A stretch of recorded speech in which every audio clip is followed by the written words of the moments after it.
See you on the other side. All right. All right, we'll kick it off. Mm-hmm. Welcome to the Sickle and Sash podcast. Tanshi, I'm your host, Josh McKenna.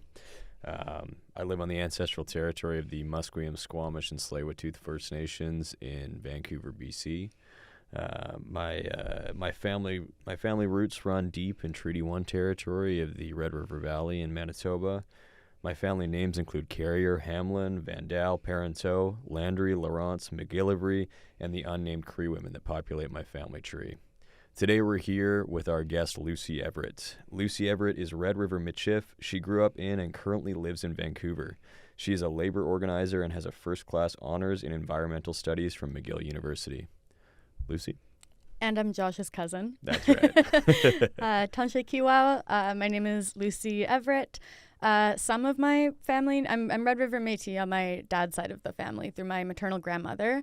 My main family name is Nault. Some other family names are Carrier, Parenteau, Perrault, Dumont, and but I grew up here outside of our ancestral homelands on the unceded and unsurrendered Coast Salish territory, mostly the Tsawwassen First Nation, but I currently reside on Musqueam, Squamish, and Tsleil-Waututh lands and in so-called Vancouver, as Josh was saying.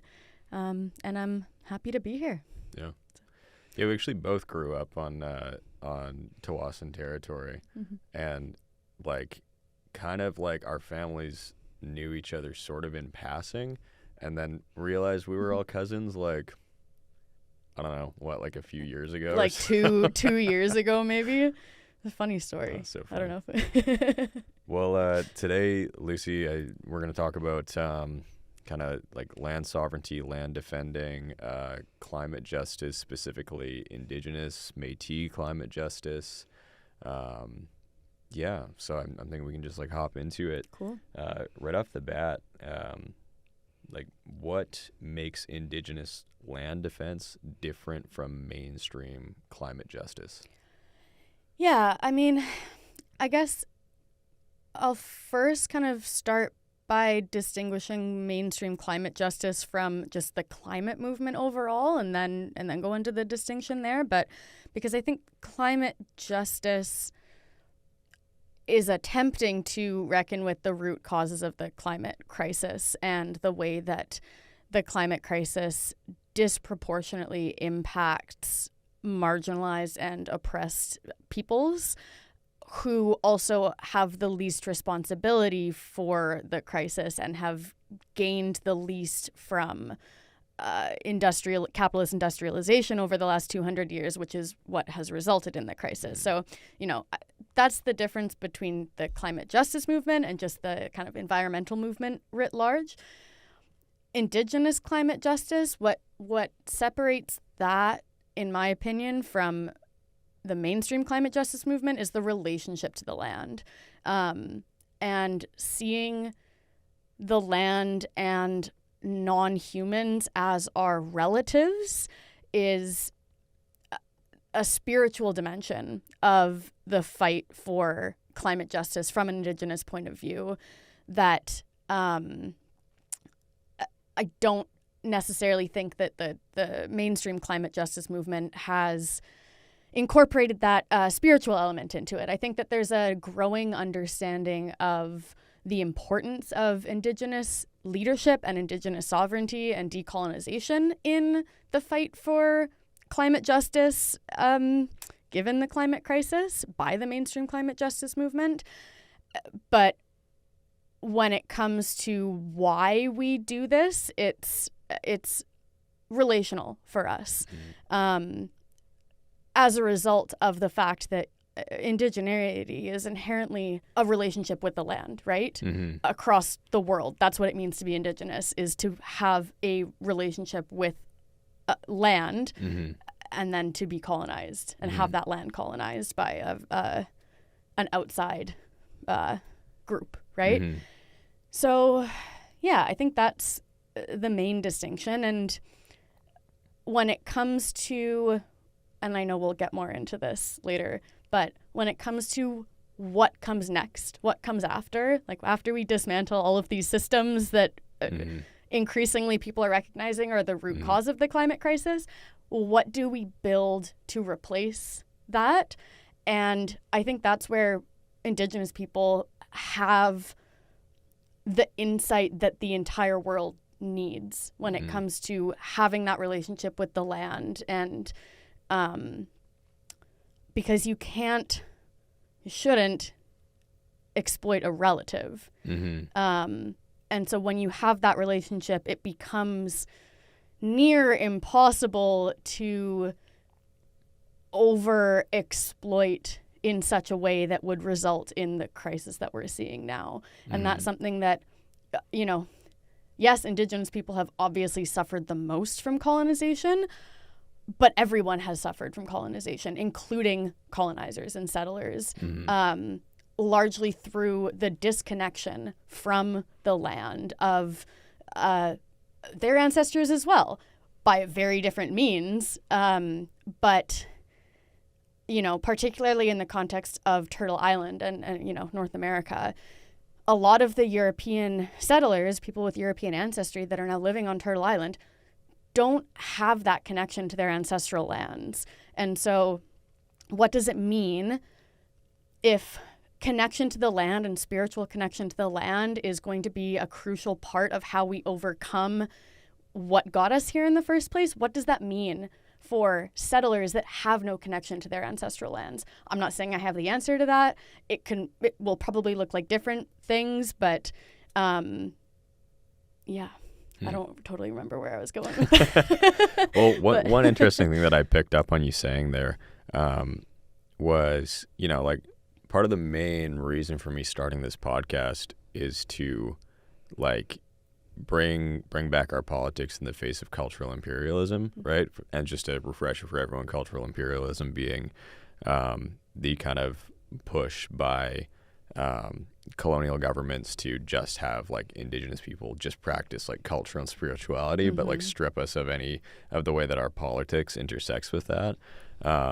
Ultimately, robbing us of really any ability to engage in liberatory action.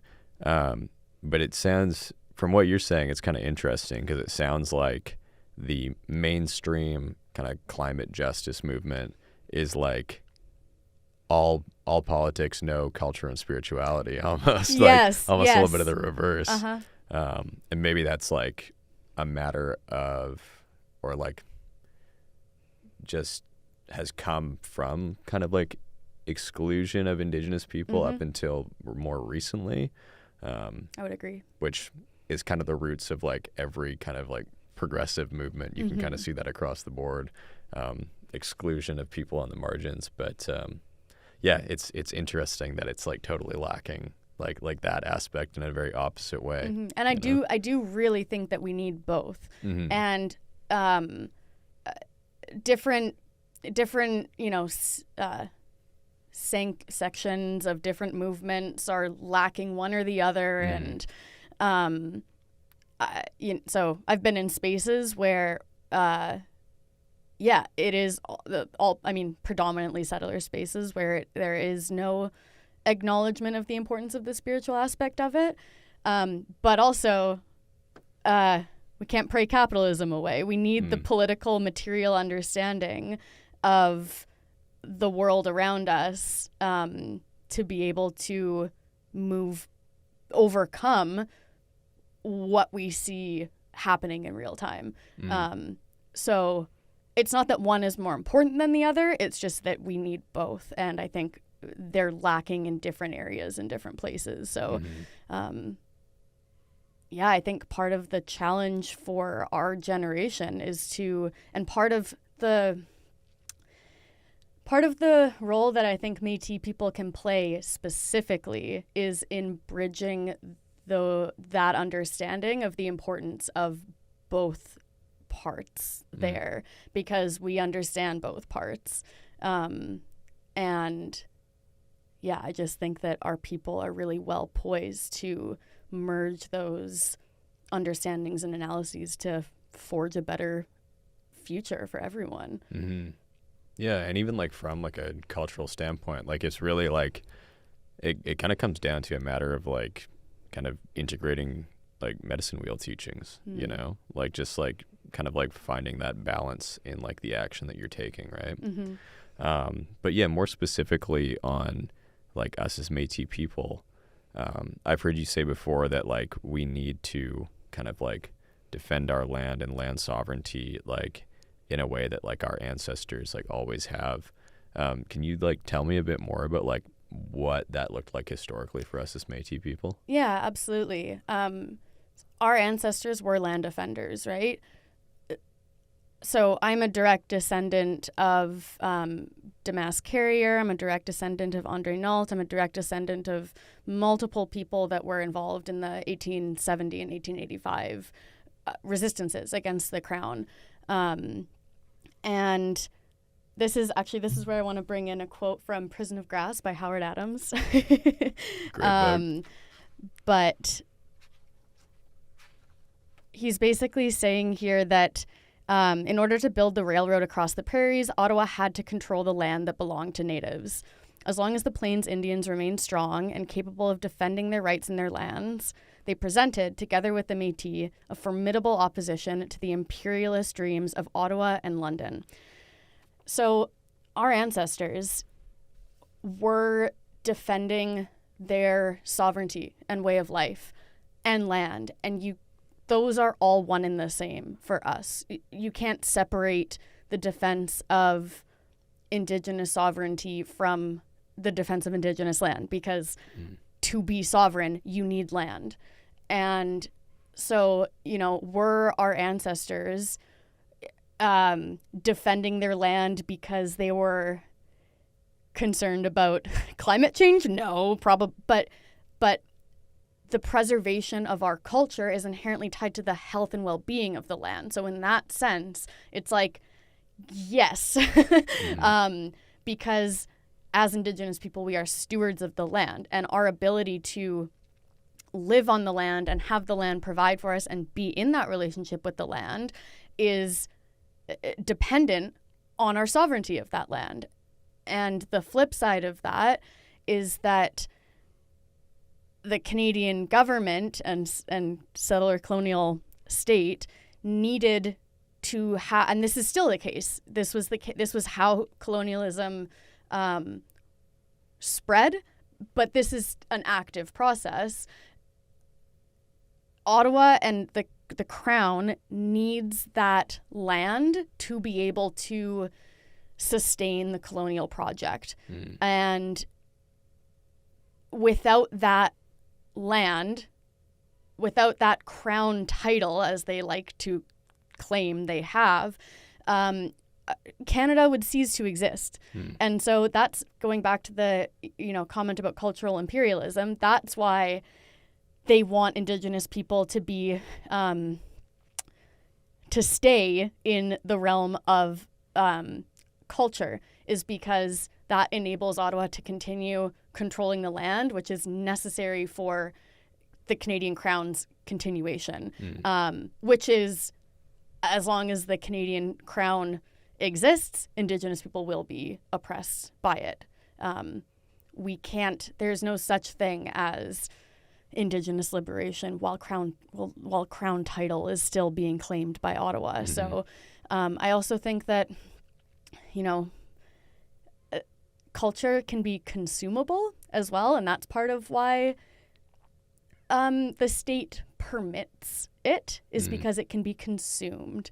An Indigenous person can sell a painting or a carving, and that can be enjoyed by the settler population in a way that then grows the GDP of the Canadian state. Whereas control over land inherently interferes with the economy of the Canadian state. And so when Louis Riel stepped on the chain of the surveyors in 1869 and said, "You will go no further," that is land defense, because our way of life is inherently tied to the land. And that's something that the Crown needs to repress to be able to carry out its colonial project. So when we engage in land defense as contemporary Métis people, as contemporary Indigenous people, we are channeling our ancestors, and we may be at a very different stage in the colonial project. Globally, we may be at a different stage of global capitalism than we were in 1870, and there are, we'll get to that soon as well, but there are implications of that later stage that we need to incorporate into our understanding of resistance now. But we are just doing what our ancestors have always done, because we have a responsibility to the land, to be in relationship with it. And so, we're not reinventing the wheel here. We're just doing what our people have always done. And that is resisting oppression. And I think that the reality of the climate crisis and the undeniable reality of what is to come if resource extraction, particularly fossil fuel extraction, isn't immediately reined in, the understanding of what that's going to mean for the global community, I think, is one of the biggest opportunities that we have as Indigenous people to gain allies in our fight for our sovereignty. That can be a very fraught relationship. It's not necessarily an easy or an automatic allyship, but I do think that this is an unprecedented opportunity to have people join us in the fight for our sovereignty, as more and more people are realizing what the colonial capitalist system is doing to the earth and what that is going to mean for the future of human civilization and humanity as a whole. So, yeah. Yeah, and I think that's very in line with kind of what Howard Adams says in the last quarter of Prison of Grass, when he's kind of talking about the plan for the future, and that we as Indigenous people need to get organized and get it together and do our kind of grassroots community organizing, and then it's essential that we bring other people into our struggle. Absolutely. As well, right? And that's something that I also we're only 5% of the population of Canada. We absolutely need other people on our side here, whether we like it or not. And yes, that's going to take time to build, but as long as we are only organizing ourselves internally, I think, this is a whole other conversation, but it's too easy to undermine our movements given the ignorance of the overwhelming majority of the settler population. We need some settlers on our side to be able to kind of shift that Overton window in a way that actually makes revolution possible.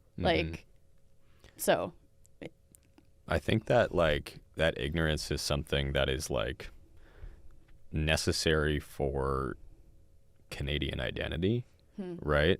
To bring it back to something that you said, Canada only exists and will continue to exist because of stolen land, and indigeneity is inherently in opposition to that.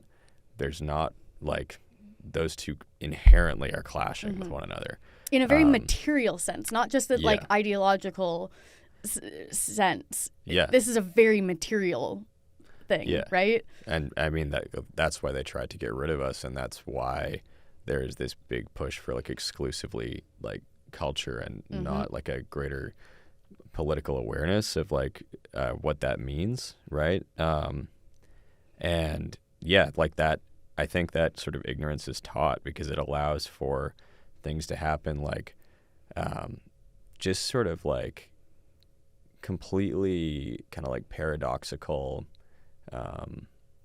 statements to be put out by someone like Justin Trudeau, for example.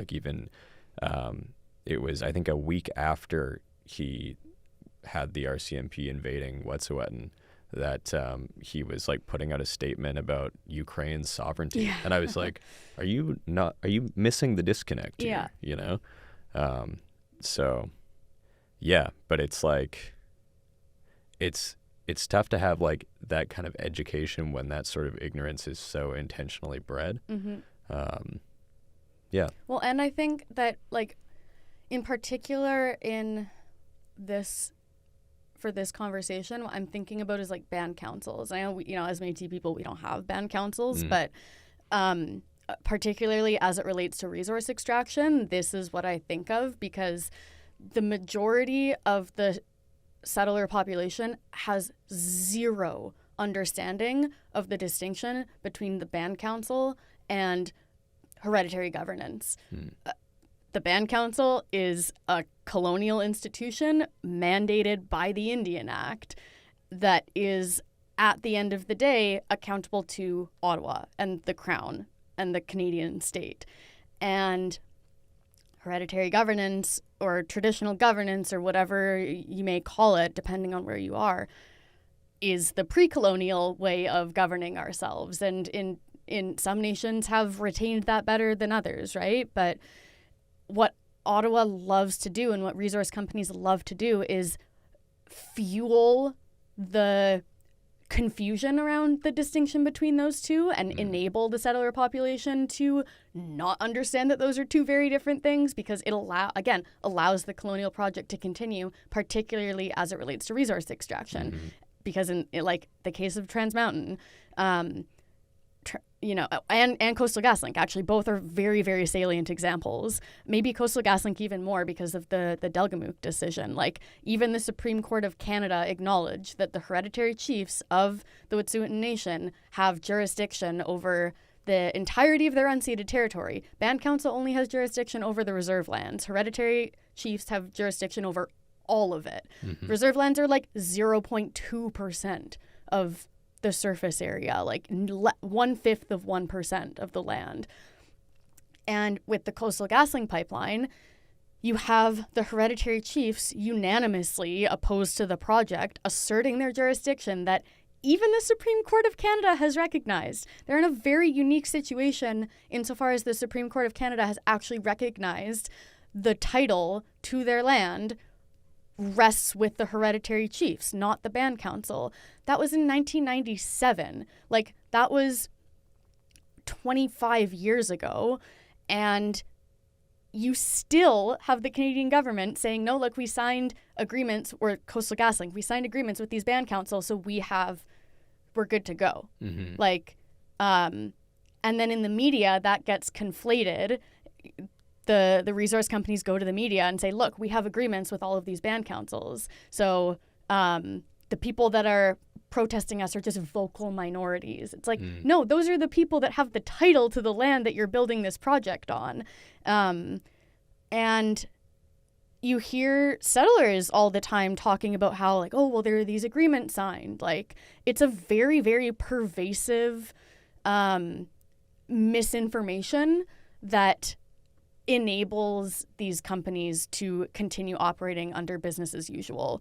It is absolutely against the interests of the colonial capitalist state and economy for that distinction to be meaningfully recognized and understood by the Canadian public. Yeah, I mean, we're also used in a very similar way to the way that you're describing band council being used in the media, in that you see quite often this just a lot of buzz around Métis approval of like Trans Mountain, and which is like also like another thing that really pushed me to start this podcast. And it's something I mentioned in a previous episode, but I remember getting an email from Métis Nation of British Columbia, and the main point of the email was like promoting 2 job opportunities, and it was like Canadian border guards and jobs on the Trans Mountain pipeline. And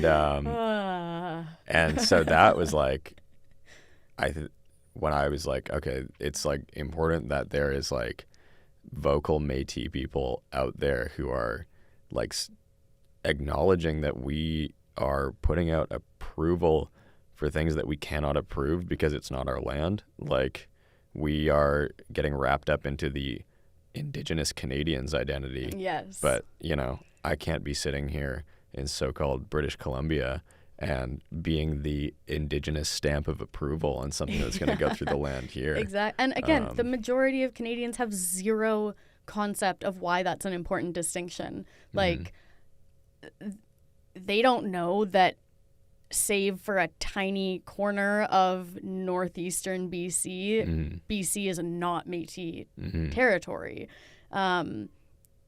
I found out about I know we've had this discussion before. I found out about the mutual benefit agreement that MNBC had signed with Trans Mountain, not through MNBC, but through Trans Mountain, because Trans Mountain put up a press release saying that they had signed an agreement with the, quote, largest Indigenous nation in BC.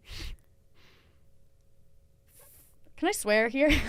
I don't know. We can censor it. Yeah, go ahead. Ridiculous. Yeah. But the majority of people have zero understanding of why that is crazy that they would be calling us that, because people are ignorant, and that's not necessarily their fault all the time. The system has been designed to keep settler Canadians ignorant of these realities because, like we were just saying, that's what allows business as usual to continue. Yeah. So, because they are the majority of the population at the end of the day. If they're manufacturing consent, Noam Chomsky, this is what the Canadian government is doing by perpetuating these false narratives about Indigenous people and land. That's especially in the context of resource development on Indigenous territories. They are manufacturing consent from the majority of the population for these projects, even when there is not consent on the ground. Unambiguously, there is not consent on the ground, and there's not consent in law for these projects. But as long as, it doesn't even have to be the 95%, as long as 75% of the population has zero idea that consent is not there, it doesn't really matter if they actually have consent or not, because they have enough tacit support from the majority of the population that they can do whatever they want. And that's exactly what we see happening. So, Yeah, and I think that it's fairly easy for the Canadian government to manufacture consent when they hold the vast majority of the power, right? And you can even see I don't agree with it, but I can sympathize with scenarios when Métis groups sign off on something like TMX, or other Indigenous groups sign off on things that seemingly are against our best interests in the long run, because it's when Canada holds all the power and we just need something to support our community, it's very easy to just sign off on a what I like to think of as a short-term solution to a long-term problem. Absolutely. Right? If you see your people in need and suffering, and you have something that can right away make people feel better, it's that's great, but it's that's not going to do anything a few decades from now. Well, and the government knows that, and they use these sorts of industry benefit agreements as carrots and sticks in this sense, right? Poverty amongst Indigenous people is manufactured by the colonial capitalist system. And it is a requirement of the colonial capitalist system. And by keeping Indigenous people in poverty, it allows them to then dangle the carrots of cash in these industry agreements. And, that can mean life or death in some situations, potentially. If your community has been severely underfunded and they're dangling this agreement, and that's the only option.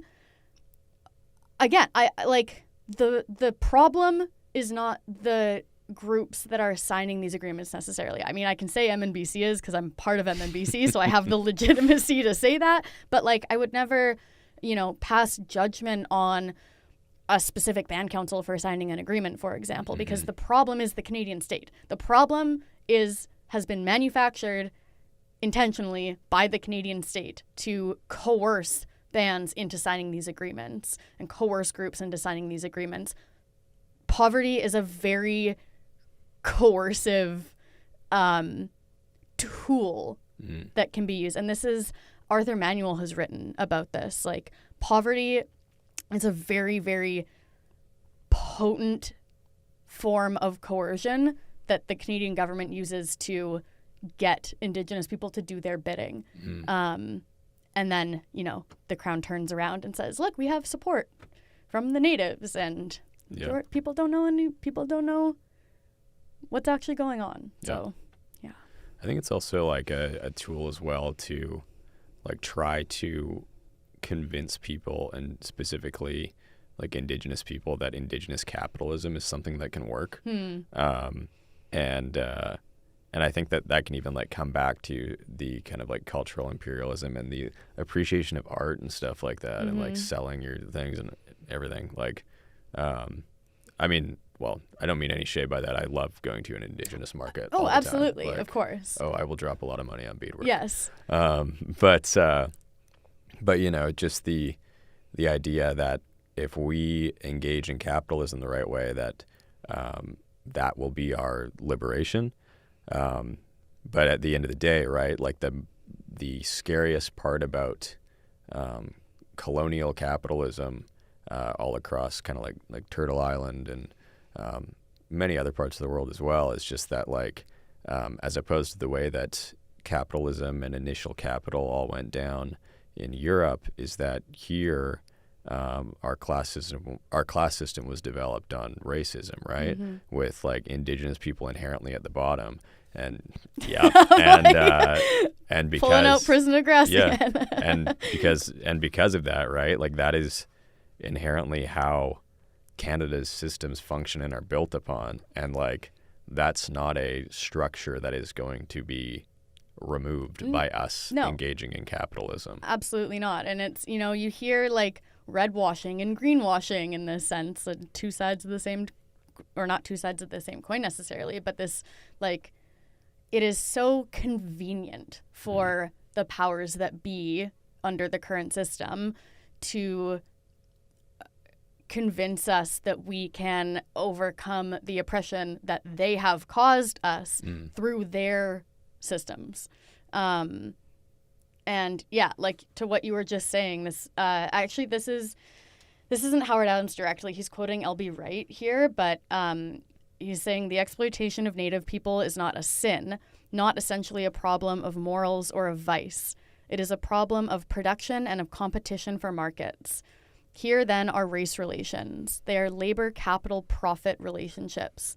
And therefore, race relations are proletarian bourgeois relations, and hence political class relations. So, and this is also something that Kwame Ture talks about, is racism gets its power from capitalism. Racism didn't just emerge spontaneously because, you know, a couple hundred years ago, a group of people decided that they hate the skin color of another group of people. It wasn't this, like, obscure, arbitrary thing that emerged like that. It emerged directly in tandem with the rise of capitalism because it serves the purposes of capital accumulation. Because if you can convince one group of people that another group of people is inferior, then you can justify the exploitation of both their land and their labor for the purposes of capital accumulation. And so that's why we can't just, you know, fight colonialism or racism in a bubble. And I mean, we could expand that conversation to say we can't fight any of these systems of oppression in isolation from each other because they all reinforce each other.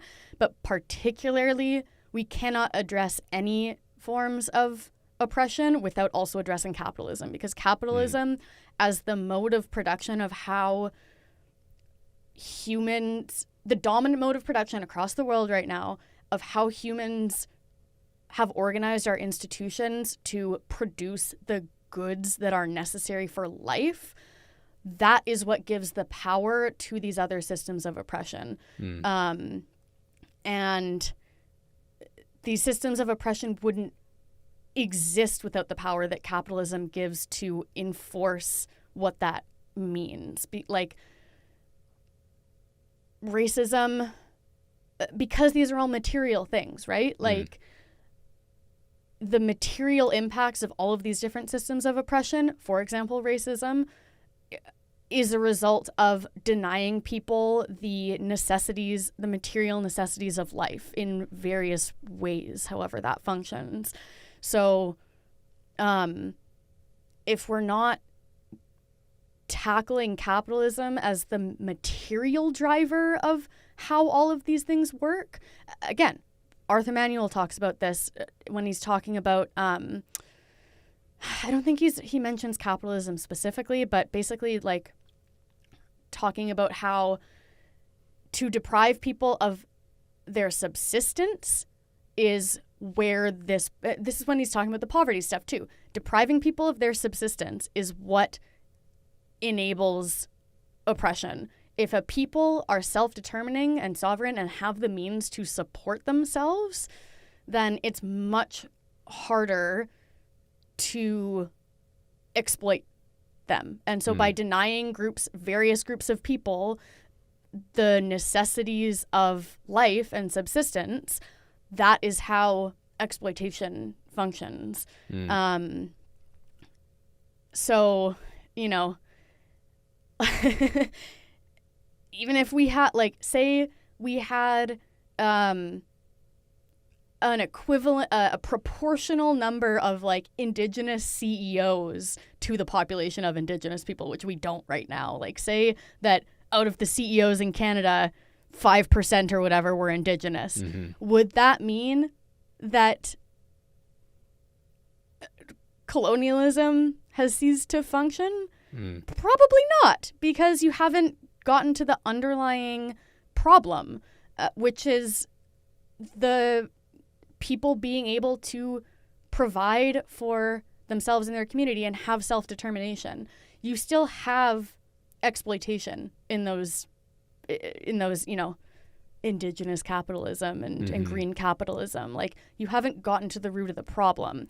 And so the problem is just going to continue replicating itself in different forms.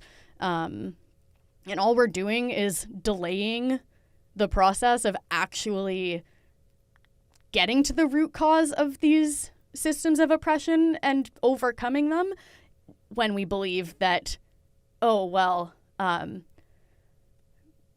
representation will solve all of this. Like, it's not just that it won't solve the actual problem, but we're actually prolonging the problem and delaying the problem, again, because of that manufacturing consent idea, where it's like people that, you know, don't understand how capitalism functions see that and they're like, oh, things are getting better.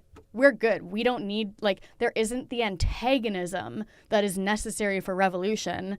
I mean, that's not necessarily true. There still is, but the potential for antagonism to then like class antagonisms to result in revolution is kind of muffled through this like very like lowercase l liberal understanding of I don't even want to go as far as to say oppression, but like, you know, social justice or whatever you want to call it. Like we're actually serving the powers that be when we limit our understanding of our liberation to things like representation in colonial governments and representation within the capitalist system or participation in the capitalist system. Like we're actually doing ourselves and our people a disservice by engaging with our oppression at that level. So, and I think it's interesting too, like when the odd times when you do see that kind of antagonism weaponized in like a liberatory fashion, like another thing that like Howard Adams talks about, right, is the kind of like appropriation of Indigenous leaders in those settings, like when you have like revolutionary leaders, like just bringing them like into the fold to kind of stifle like co-opting, that. Yeah, totally. It's so fast. I mean, this isn't even that old of a book, right? Like it's written in what, 70, 72? Yeah. But it's so, everything in it is so poignant and relevant still. Yeah. Like, yeah, anyways. And I mean, like, I don't know, we can go on about this book for forever. It could be its own episode, yeah. But I mean, like, I think it does touch back to, and if, you know, if anybody watching hasn't read it, I would highly recommend it, because it does, like, touch a lot on kind of what we were talking about in terms of, like, a balance of, like, relationality and politics and all that, because it, like, it very seamlessly interweaves personal anecdotes and stories and, like, internal, like, firsthand experiences of internalized colonialism with political ideology, which is just, I feel like a very uniquely Indigenous approach to talking about politics. Absolutely. And forefronting storytelling as a tool for resisting this kind of stuff. It's not just like abstract theory. It's the theory that is present is rooted in stories. And I think that's a really powerful it's just a really powerful thing. So also it's so cool that your mom like understudied Howard Adams. Like I met him once. Yeah, when you were a baby, when I was right? A baby. Yeah. I would. Apparently there's a picture that exists of us together somewhere. I've seen it. It's in like one of the books of his that was after he died. You've seen it? Yeah, yeah, because I haven't seen it. I remember like. Or you're mentioned in that book. I think. What? Yeah, Dang, like not by Howard Yeah. Adams. But because it's like there's like a collection of his writings and then a collection of writings from people that knew him. Yeah. And yeah, I remember like. I'm it's famous like, and I don't even know like it. Oh my gosh. like you're meant. It's like, oh shit, I know that guy. Yeah. Actually, I So- think I know the book you're talking about, because I got a copy of it and I opened it up, and like my aunt, like my mom's sister, my aunt, had like written a passage in it. I was like, you didn't tell me this. That's yeah. the one. Yeah. Yeah. But to bring it back to our discussion and just kind of like what we were talking about with, you know, capitalism and climate crisis and all that, is I do want to talk about like how does a political ideology like Marxism apply to like the climate crisis and like finding a solution to it? Because like for a lot of people, they're gonna hear that and be like, what are you talking about? Like it's just this like what are you're talking about, like the concept of like everyone needs to be paid the exact same amount for no matter what their job is, sort of thing. What's that got to do with the environment, you know? This is my wheelhouse. I could talk about this for like way longer than we have, but yeah, I mean, there's this very common misconception, like you were just saying, that socialism equals everyone is paid the same. And that's not what socialism means at all. Socialism also does not mean government owns everything. Like socialism or communism is fundamentally about who controls the means of production, which are the things that you use to make things to have society function. So like factories and raw materials and like the things that labor transforms and has transformed throughout human history to enable societies and civilization to exist. Under capitalism, those means of production are controlled by capitalists, by the ownership class, and people's labor is exploited to then generate profit for the owners of those means of production. And socialism or communism, at its very core, is simply that the people, the proletariat, whatever, the majority, the workers, the laborers, control the means of production. It doesn't mean the government is coming for your toothbrush or your house, because that's personal property. Like those aren't means of production.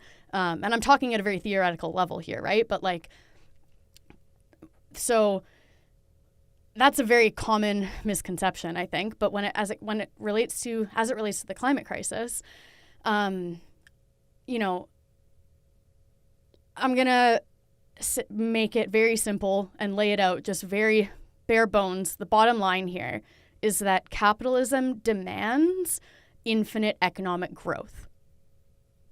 period. You can't argue that. That is inherent in the capitalist system. You need to always generate profit, which profit is generated through economic growth. You can't materially have infinite economic growth on a planet with finite resources. I'm not making a moral argument here. I'm not making an argument of ethics. This is a reality of like thermodynamics and physics. Like, you cannot have infinite economic growth on a planet with finite resources. That's the bottom line. And so, insofar as the climate crisis has resulted from the over-exploitation of natural resources, particularly fossil fuels, but also others, capitalism will never be able to solve that, because capitalism is insatiable in its consumption of the natural world, and it will never not be. That is required by the capitalist mode of production. And so we will never get out of this mess so long as we are functioning under a capitalist paradigm.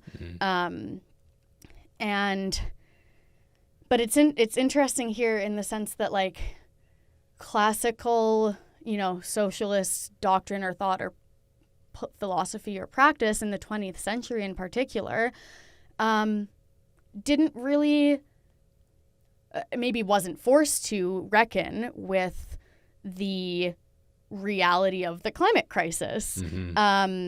So sure, you can switch control of the means of production from the bourgeoisie to the proletariat. You can put the means of production in people's hands, but so long as industrialization is the means through which the people liberate themselves after the means of production are seized, we're not going to end in a place of liberation for all, because we simply don't have the resources on Earth to do that for the entire global population. Like, if everyone were to consume the amount of resources that the industrialized countries do, the capitalist industrialized countries like Canada currently do, we would need 7 Earths to sustain that level of consumption. We don't have 7 Earths. We have 1. Again, this is not a moral argument.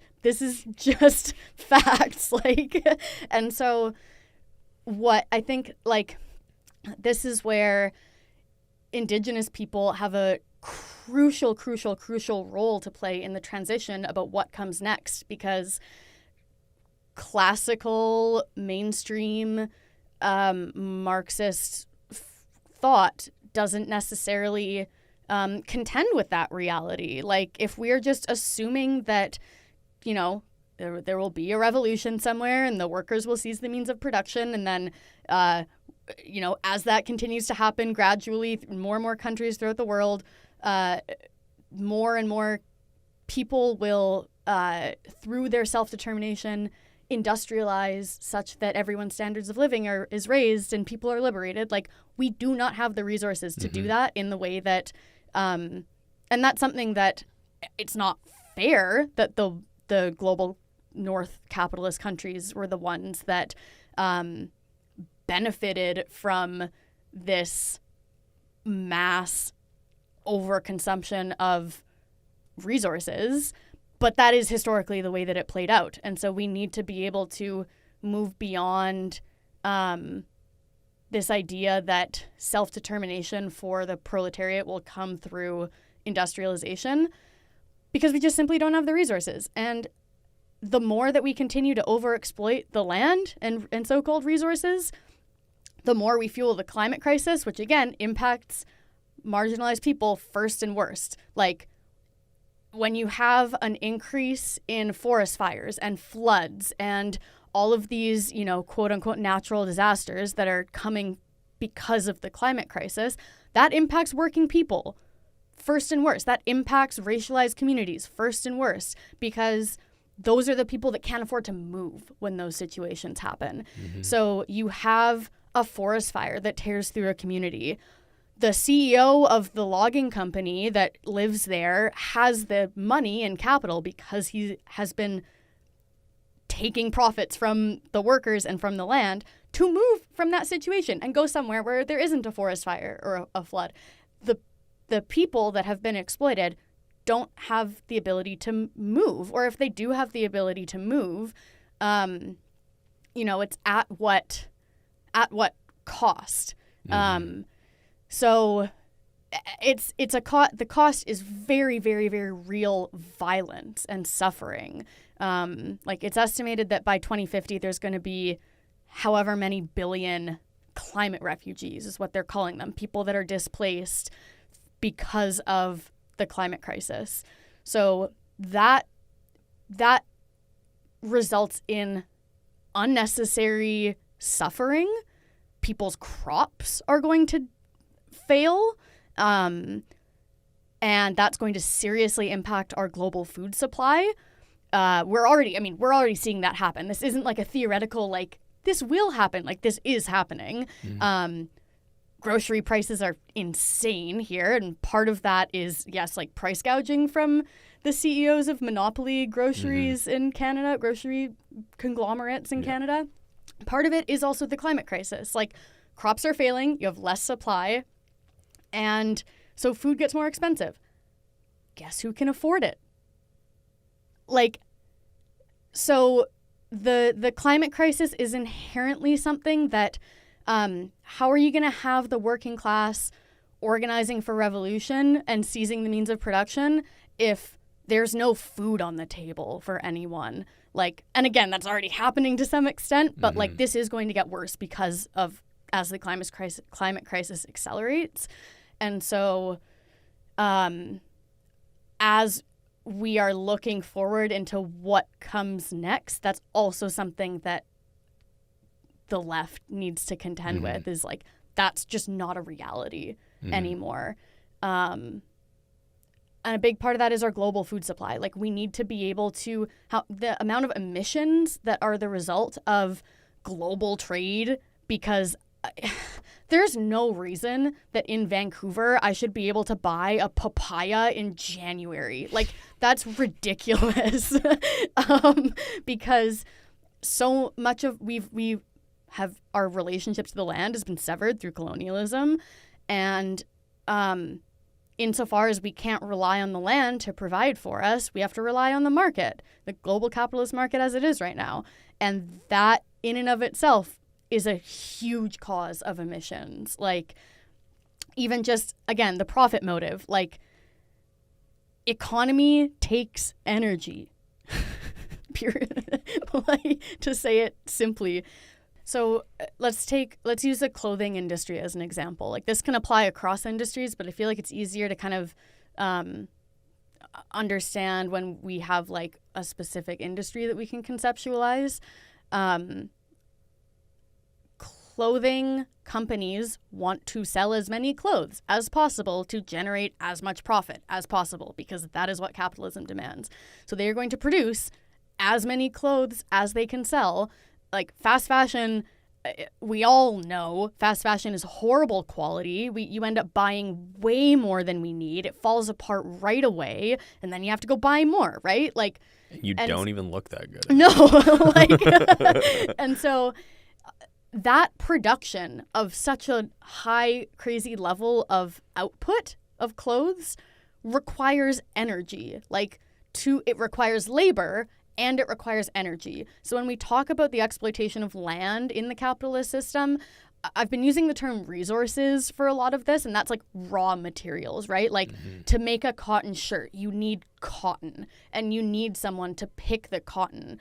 But to transform raw materials into a product that can be sold, you don't just need labor, you also need energy. Like, you need an input of energy to make that production feasible in whatever that looks like. And part of what has allowed the capitalist system to develop the way that it has over the last 200 years is the exploitation of fossil fuel resources, because fossil fuels are incredibly efficient sources of energy. Like in terms of it's called energy return on investment, EROI, EROI. And in terms of like, it's basically a measure of how much energy is, again, this is like thermodynamics. It's not an ethical or a like political argument. It's a science. Yeah. This is science. Like in terms of the amount of energy that you generate through 1 unit of input, that's called energy return on investment.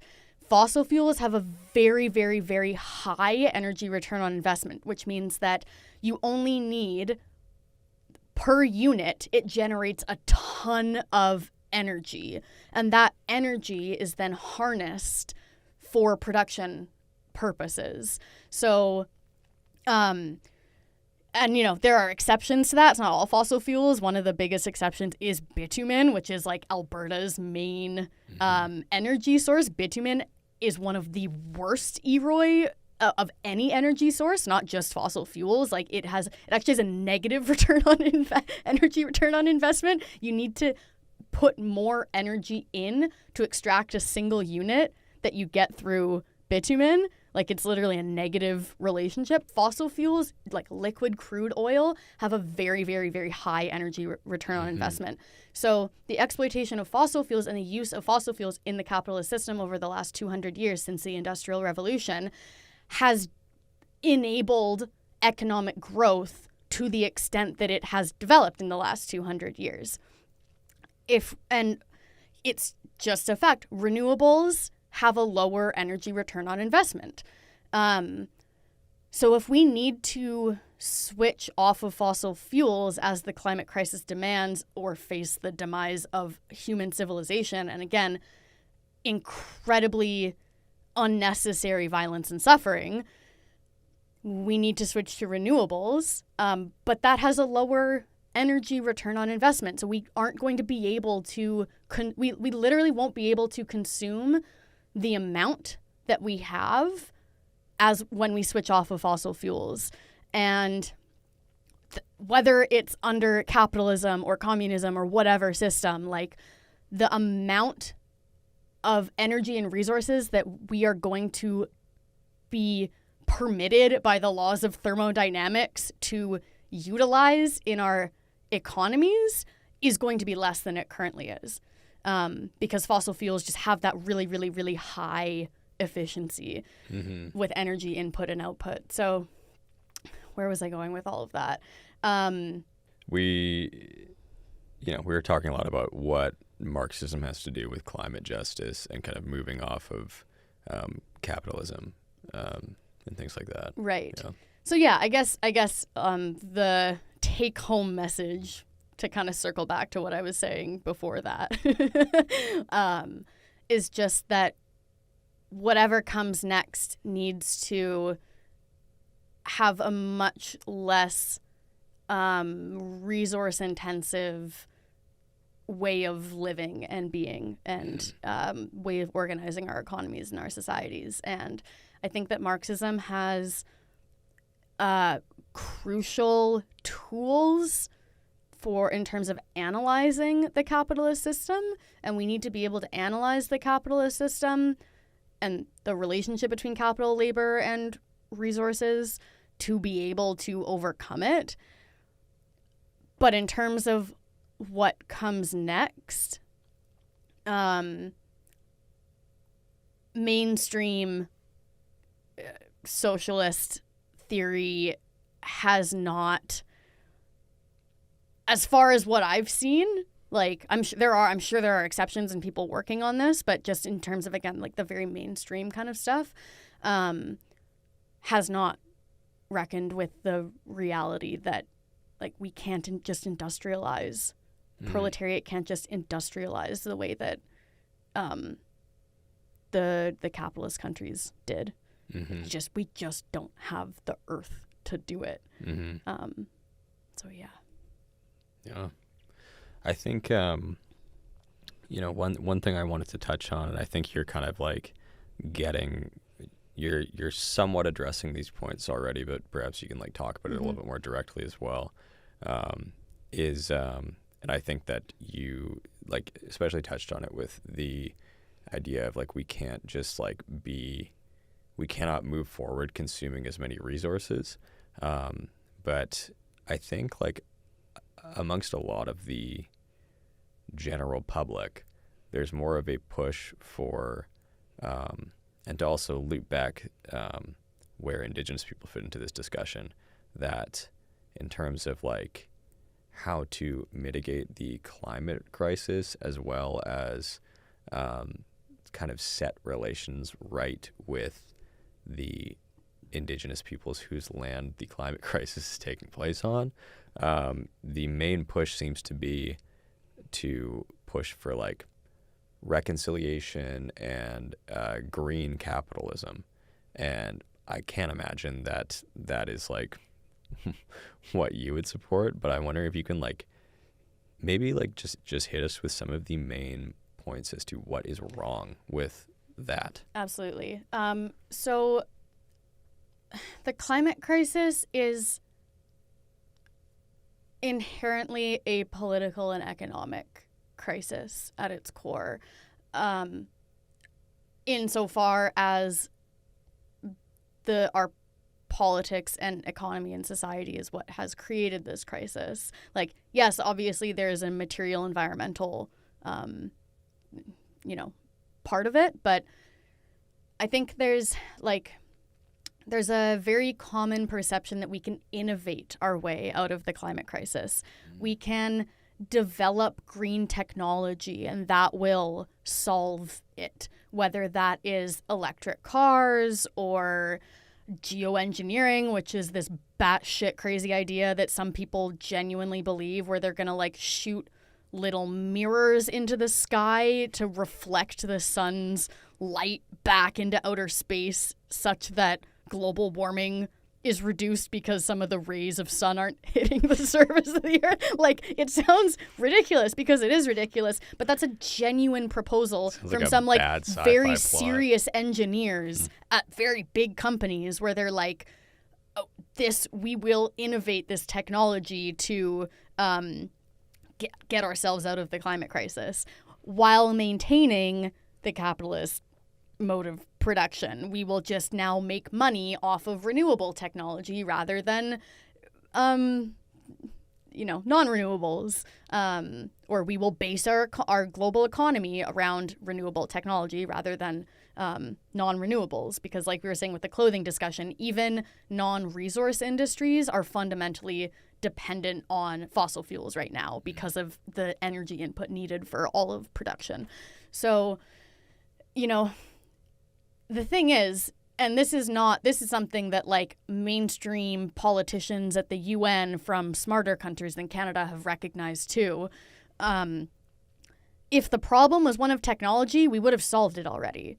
We already have the technology that we need to, whether that is, solar panels and electric vehicles and heat pumps and like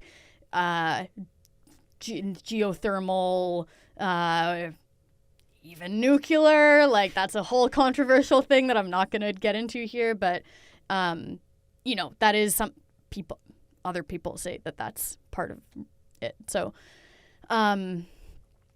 if it was a problem of technology, we wouldn't still be here.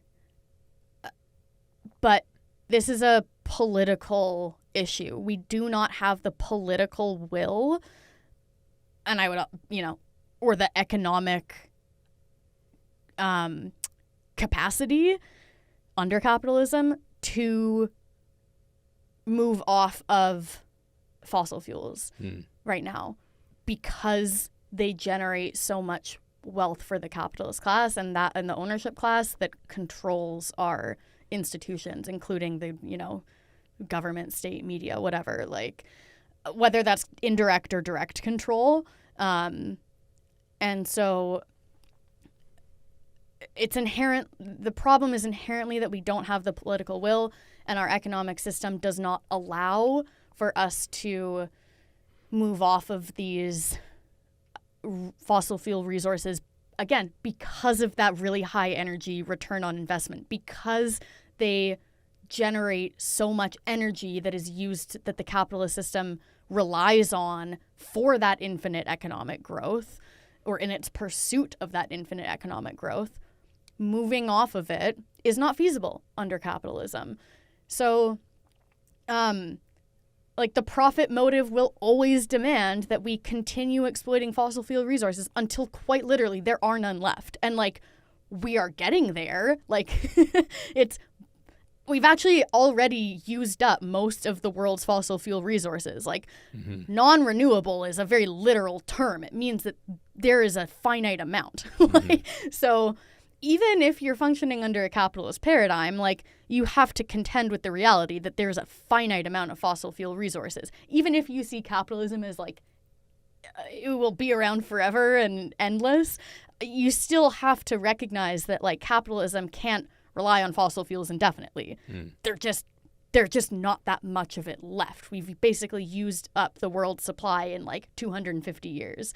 And that's also why you see such a push to mine, like, bitumen, which is, again, terribly inefficient resource, because it's, like, one of the only ones that's left.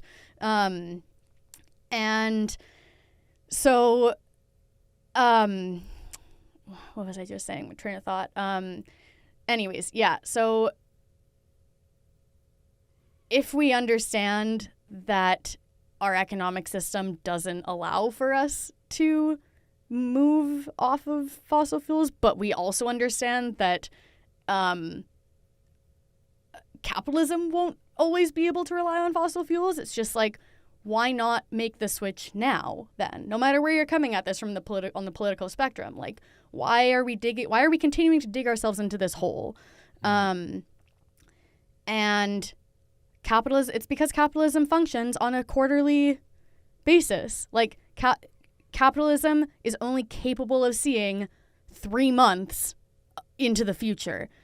Maybe 12 if you're looking at, like, annual profits of a company, but generally we're looking at, like, quarterly profits, right?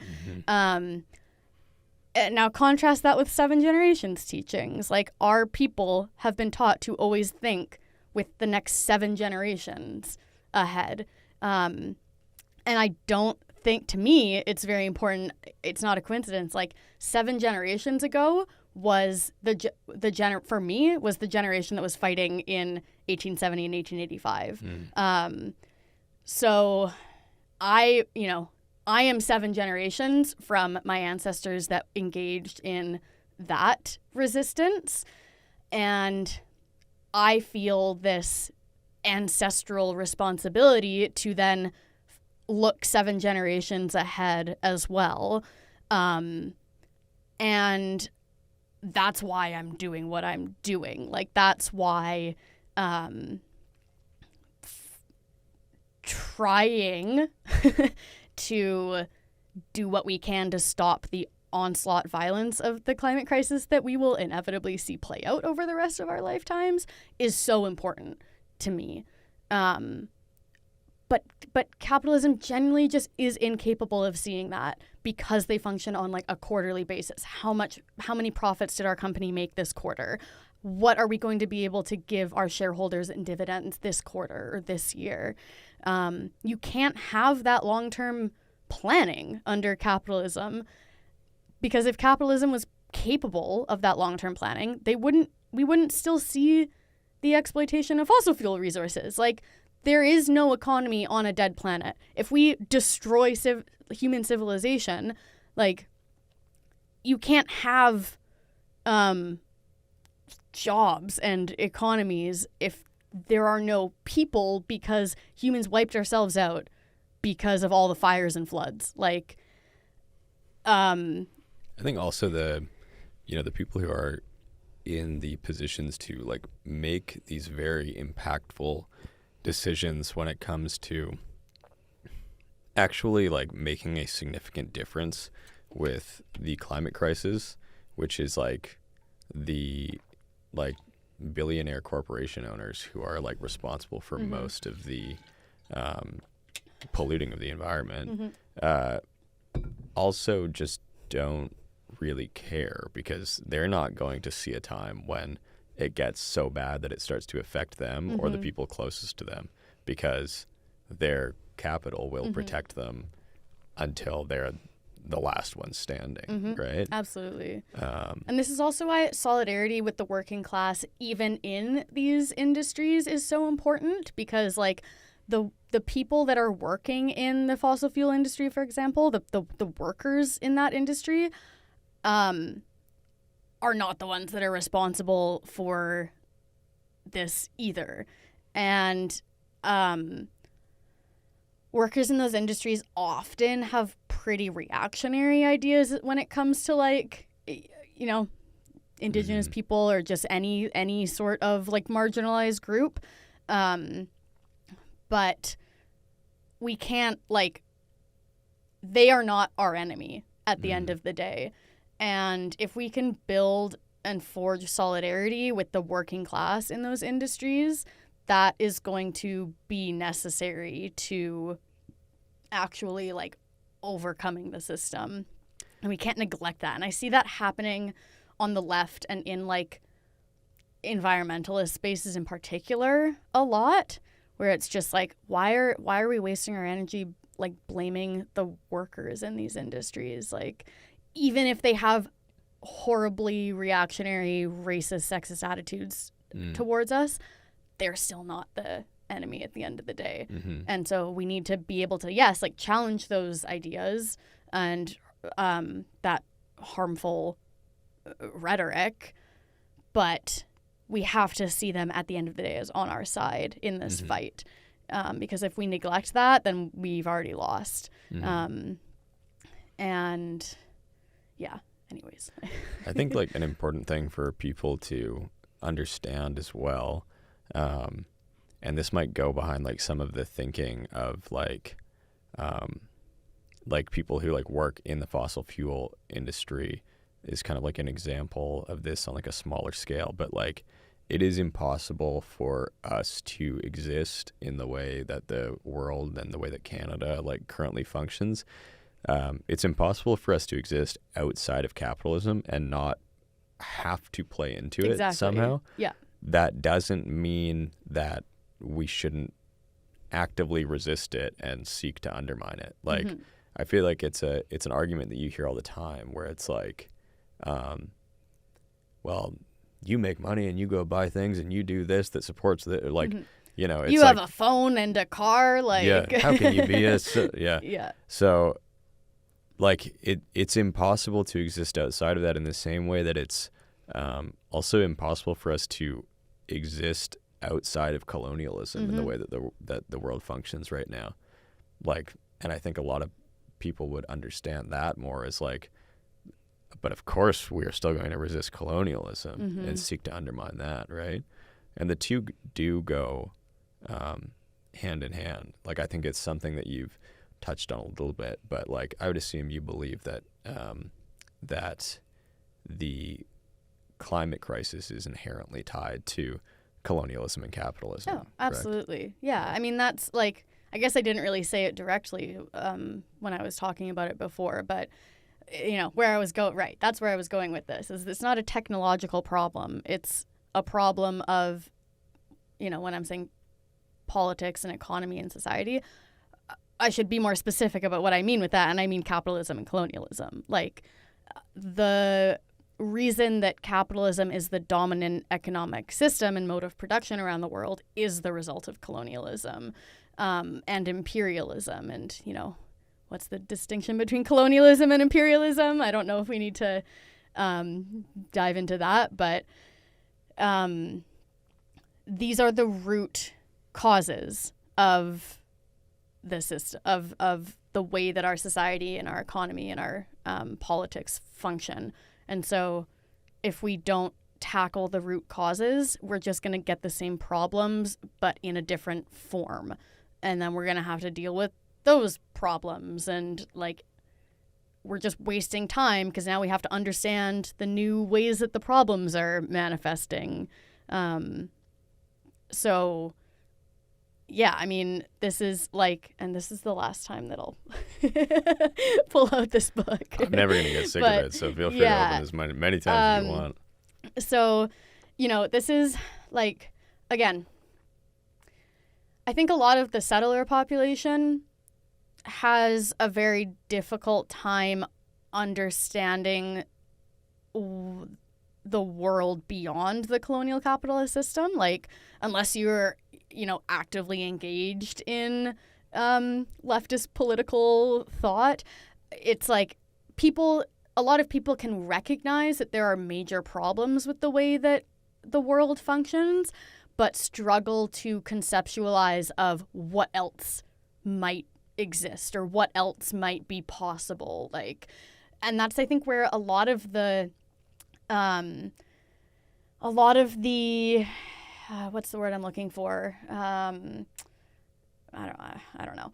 That's why you see a lot of like people, I think, kind of believing that we can solve the climate crisis through capitalism, or we can solve Indigenous people's oppression through capitalism, is because it's really difficult for a lot of people to conceive of anything else. Indigenous people know that something else is possible because we've lived it. Mm-hmm. Like, our ancestors have lived it, and in a way that functioned and worked.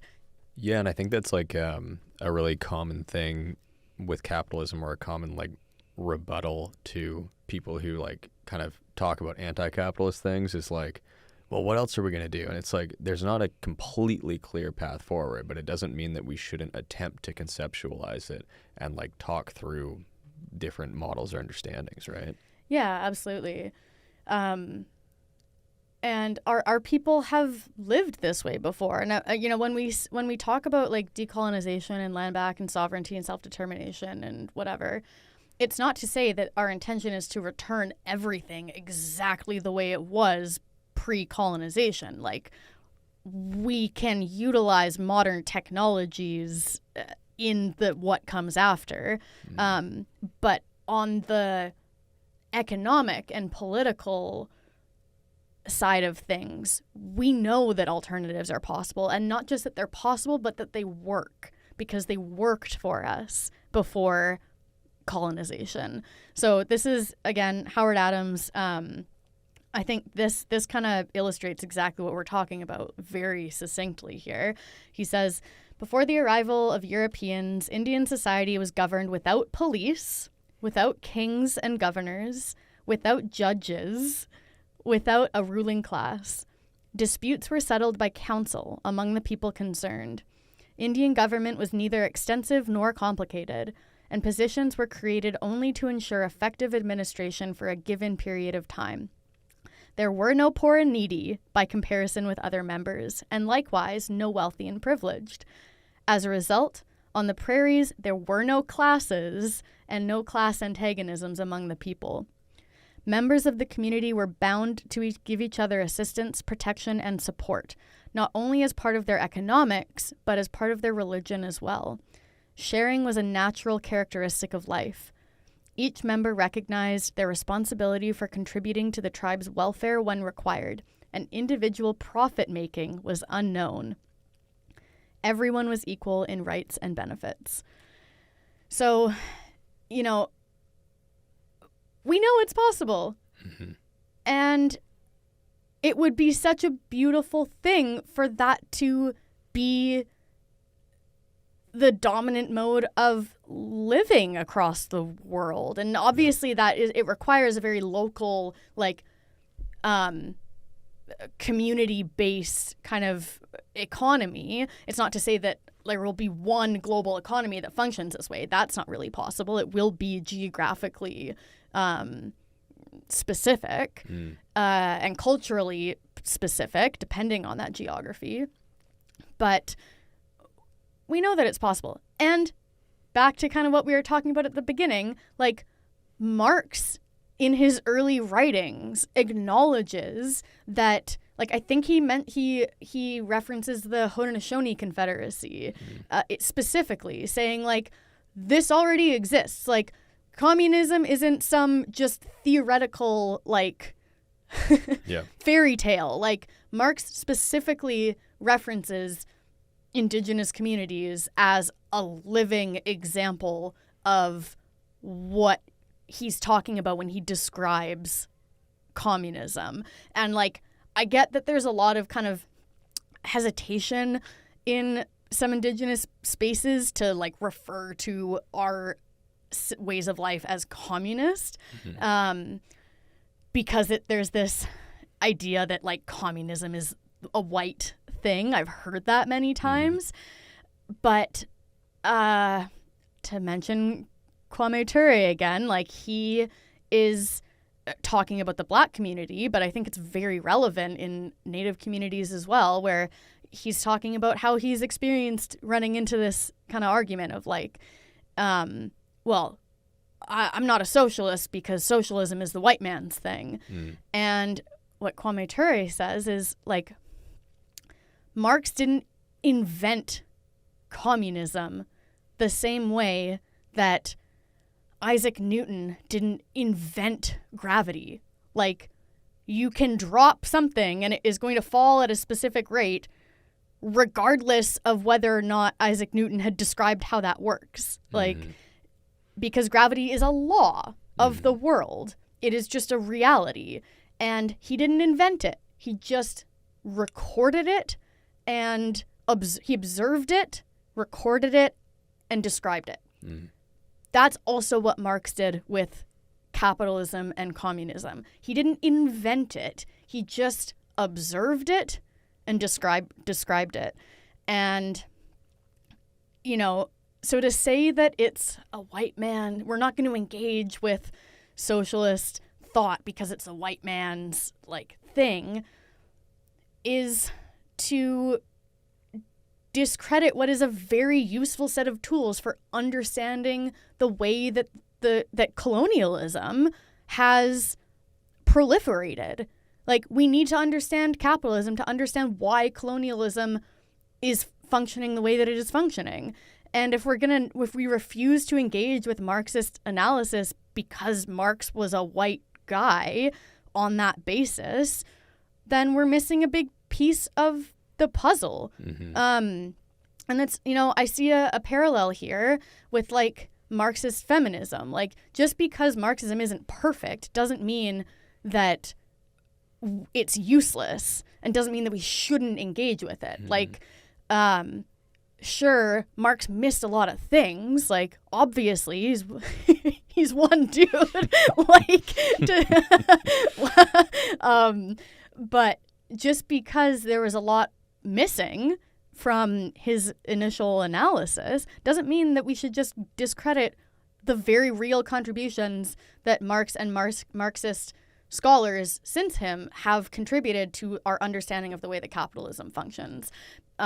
With Marxist feminists, you know, like, Marx didn't acknowledge how much of the capitalist system relies on feminine domestic reproductive labor. Like, Marx specifically saw labor as kind of, I don't know what the right word would be, like, industrial, like, dude in a factory at a sawmill making things, right? Like, but the reproduction of the workforce and this largely feminized labor, including, like, the labor of actual reproduction, wasn't included in Marx's analysis of how labor is exploited. Which is weird because you, like, literally go into labor to give birth. Yeah, yeah. Hey. That's funny. I've never but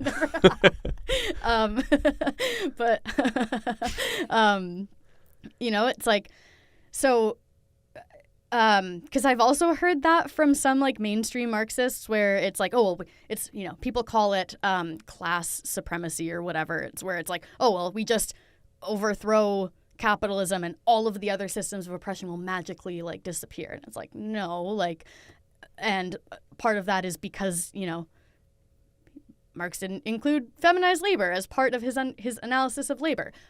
Marxist feminists have since then brought that understanding and analysis and augmented Marxism and added to it and made it better. And I think in a similar fashion, Indigenous people can make Marxism way better.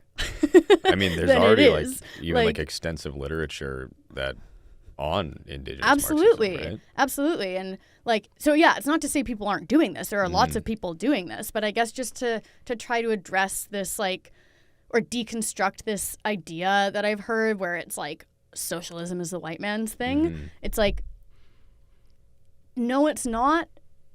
And we have a lot to add to this conversation. We need to be adding to this conversation. But why would we not engage with the contributions of Marxism in that process? Like, and maybe this is a bit of I don't know if this is too obscure of like a parallel to kind of draw, but back to what I was saying about how, we're not saying that when we decolonize or whatever, it's not that we go back to the exact same way everything was with like what Howard Adams is describing here with pre-colonization. Like, I'm a type 1 diabetic. I wear an insulin pump.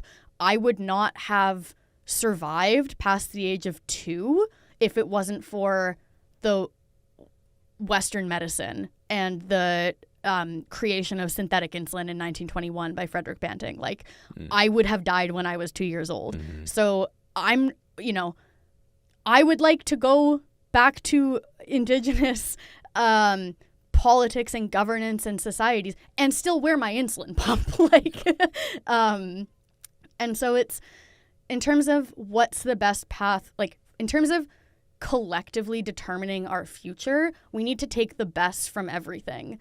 And I think that this like almost kind of identity politics understanding of like whose ideas are to be included is just a disservice. Like, because it needs to be about the merit of those ideas. And like, sure, like a lot of ideas coming from white dudes are inherently going to be like colonial and capitalist, and so then we don't use those ones. Yeah. But just because Marx was a white dude, European white dude, doesn't mean that we shouldn't use Marx's contributions in our collective fight to overcome capitalism and colonialism Or as create our Indigenous own people. analyses Exactly. of it, Yeah, right? exactly. Yeah. So, And I think like to bring it to our main analysis of Marxism as Indigenous people, the main like observable difference with Indigenous Marxism as opposed to classical Marxism seems to be like a push to account for Indigenous land sovereignty within Marxism. And I'm wondering if you can like speak to that a little bit as well, because I know it is sometimes like kind of contentious with people who are really into classical Marxism, like to the point where you'll come across people who will like actively push back against land back movements. So what are your thoughts on that sort of thing? yeah, I've heard those arguments before where it's basically like you hear a classical Marxist or like usually settler, like white guy Marxist say something along the lines of, well, Indigenous people aren't the masses. So, if we're talking about proletarian revolution and putting control of the means of production and resources into the hands of the masses and the proletariat, then like,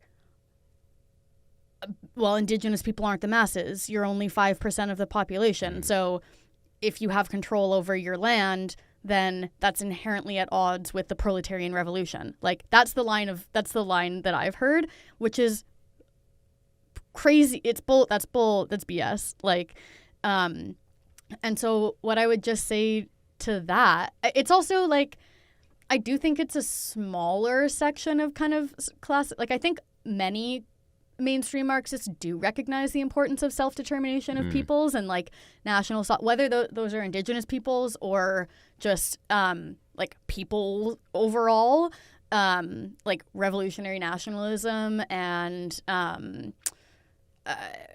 the importance of people to be self-determining, I think is for a lot of people understood maybe. I think part of the way that socialism played out in the 20th century kind of creates an obstacle for people understanding that, no, self-determination of people is a core tenet of socialist theory, because a lot of the kind of state socialist entities in the 20th century did end up oppressing and denying people self-determination. So like, but, you know, it's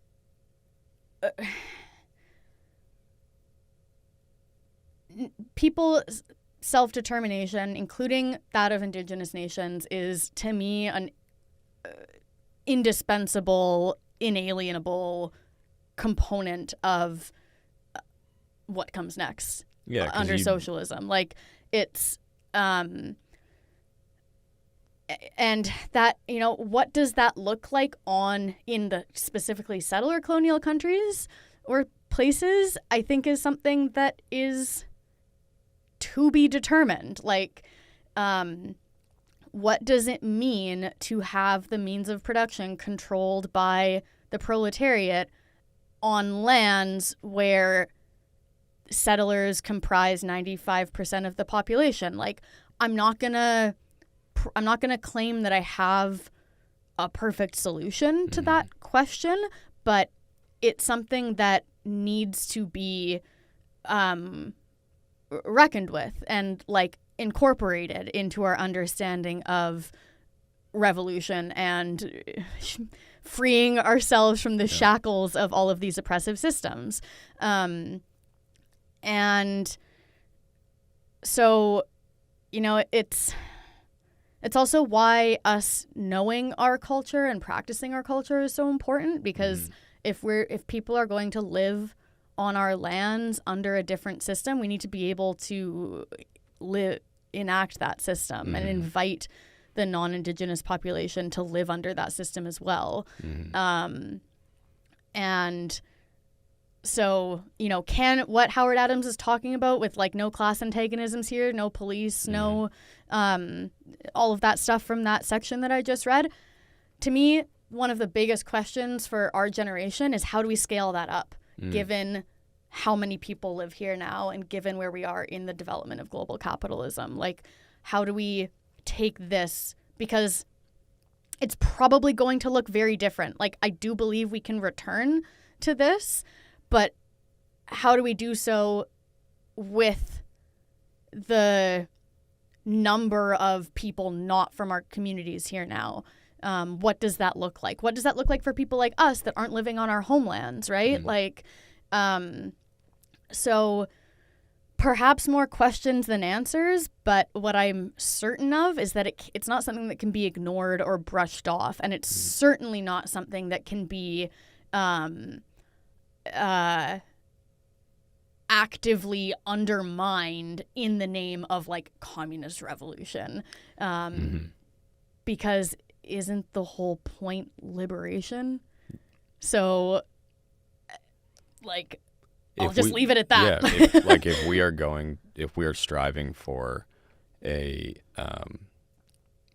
community that is like reciprocal, based on reciprocal relationships and takes care of all of its members, like, you cannot argue that kind of stereotypical arguing point that you're bringing up, because it's like totally based in this like flawed utilitarian perspective that just like assumes that what is best for the majority of people, or what is in favor of the majority of people's interests, is like the right way to go, because that doesn't account for any sort of like justice that will always end up getting to a point where it just ends up punching down on marginalized people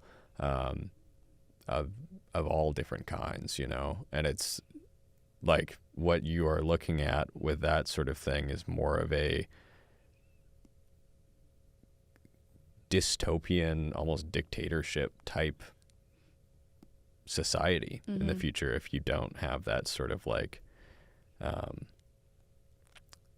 consideration for liberation of different peoples. And to bring it back full circle to what we were talking about at the very beginning, like, Indigenous people know how to be in relationship with the land. So in the context of revolution in the climate crisis, that's an understanding that everybody needs, and that is what we can offer.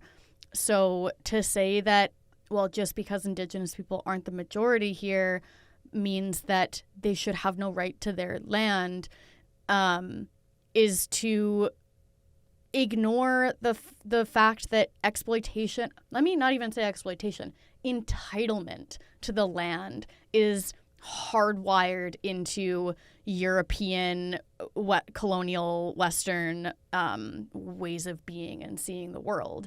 And so the whole conversation we're having about like needing something new going forward that, yes, is able to account for the inherent exploitation of labor by capital, we also need to account for the inherent exploitation of the land by both capital and whatever other systems. And so we can teach that. Like we can, that's where the spirituality of it is important, is because through that connection to the land is how we can be okay consuming less, which we need to do, and resist the temptation to drive humans into extinction in the name of industrialization for the proletariat. Like, again, we need to be thinking long term here. And so Indigenous stewardship and jurisdiction over Indigenous lands is a way to do that. So if the classical Marxists want to just, have a great little revolution and then within a couple decades be wiped off the face of the planet, like, I don't know what to say. So what was it for? What was the point? Like, congrats, you achieved liberation for 20 years before everybody died, like, because of all the fires and floods. So if we actually want to build a civilization that is not just but sustainable in the long term, and I don't even mean sustainable in the sense of like the climate crisis. I mean in the sense of like being able to reproduce ourselves as a species. We need to move beyond the European understanding of entitlement to land and resources and the very like Enlightenment era idea of humans at the top of the pyramid and then everything else underneath it, human supremacy over everything else. Like, Indigenous people know that we are in a web of life and we are not at the top of anything. We are interconnected to everything else, whether that is animals, plants, trees, bugs, rocks, rivers, waters, oceans, fish, like all of it, right? Like, we understand that. And so that needs to, like, I genuinely don't have hope for human civilization if we don't come to a collective understanding of humans as embedded in this bigger web. And so that's what we need to, that's why land back is important to socialist revolution, because the climate crisis necessitates our knowledge of how to be on lands in a reciprocal and sustainable way. Yeah, so to sort of like wrap up our conversation here, I feel like we've had some really good discussion about like conceptual solutions to like the issues that we're bringing up in this discussion. But the main thing is that like these are conceptual issues, and I think, or conceptual solutions, and I think that is the main reason why it's so important to bring about heightened political awareness among our people and just like more like the repoliticization of our communities, as in like us becoming politically aware, not being politicized by oh, come on. as in us becoming more politically aware, not being politicized like by like the government. Because the thing is that you and I are not going to come up with the perfect game plan solution for all this. It's impossible for two people to just do that. And it is going to be a matter of our communities becoming more politically aware and like working out these solutions communally, and actually like taking action and direct action to a proper path forward. So on that note, is any closing remarks, any last words you want to get in? I guess just encouragement for our people to do that, and kind of like we were saying before, it's what our ancestors have done. I have immense pride in being a descendant of people that stood up to the Canadian state in the 19th century, and I derive a lot of strength and motivation from that fact. And I just,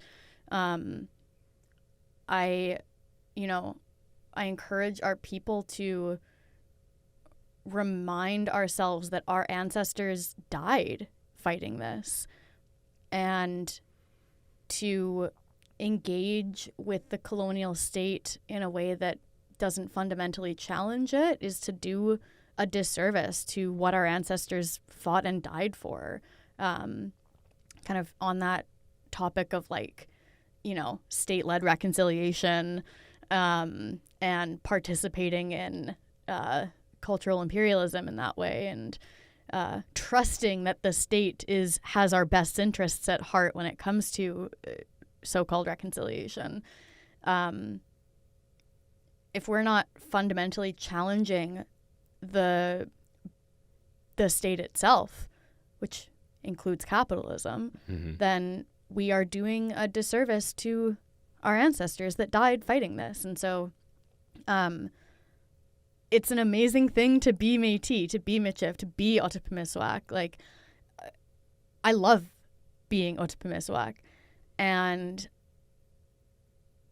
everyone who feels pride about being Michif, which I think is most of us now at this point, I think through healing, right? Or at least is going in that direction. The pride of our people is being restored. So let's fight back the way that our ancestors want us to. They're still here with us, and they still want us to be fighting. It would have been for nothing if we just submit to the colonial state now, just because of what's happened. So let's do them proud. Yeah.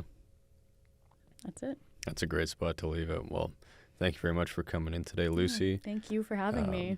Yeah. Thanks everyone for watching Sickle and Sash podcast. Thank you very much. Merci. Merci.